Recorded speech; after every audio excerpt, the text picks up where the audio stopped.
ឈ្មោះជានិស្សិតជីវិតជានិស្សិតនៃសាកលវិទ្យាល័យត្រូវបានបញ្ចប់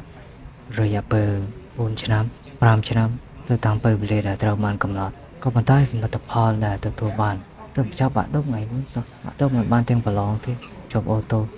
ហើយរយៈពេលក៏កាន់តែដំណើរការទៅមុខលឿនមែនទេបបិសោដែលទទួលបានពីការងារវាល្មមអាចពីគ្រប់គ្រាន់ក៏បច្ចេក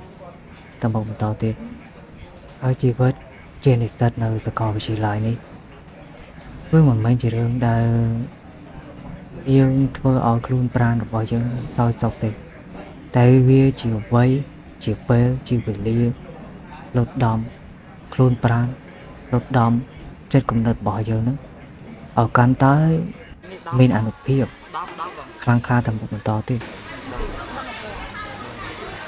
Thôi thao con rồi. Thì cái lọc ឥឡូវនេះជាចនខ្ពស់មួយហើយ